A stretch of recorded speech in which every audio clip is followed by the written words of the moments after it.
During the Clone Wars, Grievous became notorious for his hatred of both the Republic and the Jedi who fought to protect it.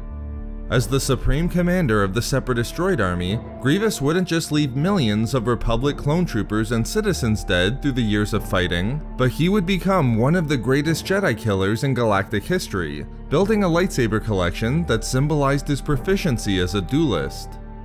But Grievous's hatred for the Jedi and Republic wasn't just forged through the fighting of the galactic conflict. Rather, Grievous harbored a resentment of both for well over a decade before the war.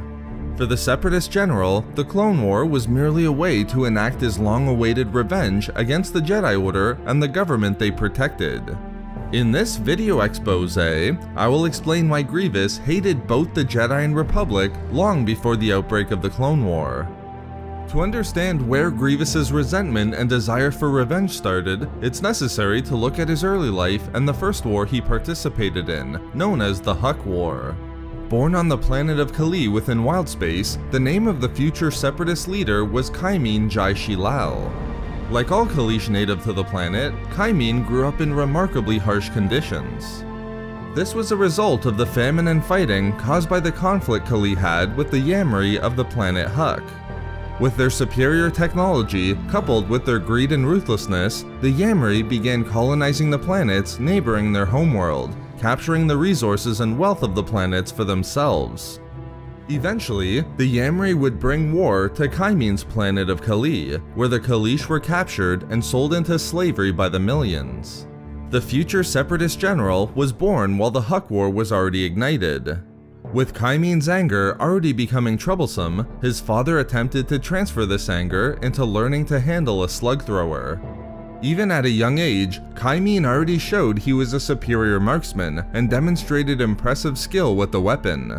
By the time he was 8 years old, he was considered to be an expert marksman, and by 22, he'd already killed so many Yamri, he was viewed as a demigod by his fellow Kaleesh. As the Huck War raged on, Kaimeen formed a close bond with a Kaleesh female named Ronderu Lij Kumar. As the two warriors held off the Yamri invasion of Kalee in numerous campaigns, they both obtained legendary status among their people. However, the bond wasn't meant to last. In one engagement against the Yamri, Kumar was killed when the two warriors became separated. The violent death of his closest companion sent Kaimeen into despair and depression.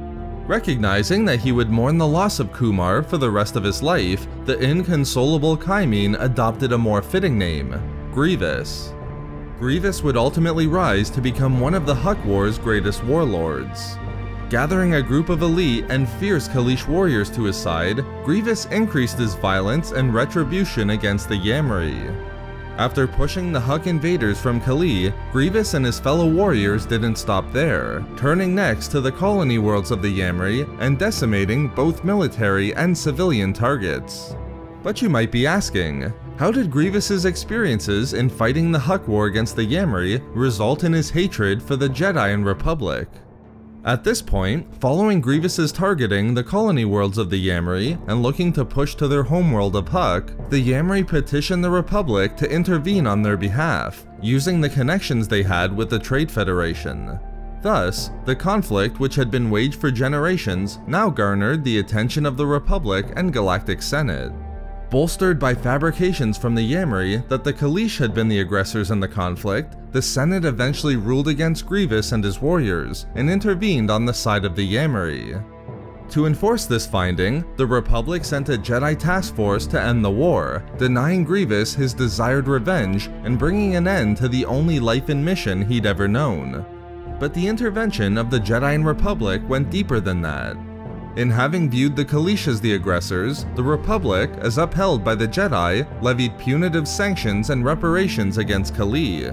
The significant fines and embargoes that were placed upon Kalee at the war's end forced the entire planet into economic devastation.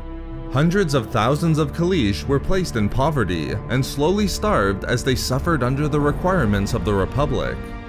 As those closest to Grievous suffered and died a slow, painful death, he wouldn't forget the devastation that the Republic and Jedi Order forced upon his homeworld, and the untold suffering that was caused through their uncaring interpretation of the true facts surrounding the Huck War.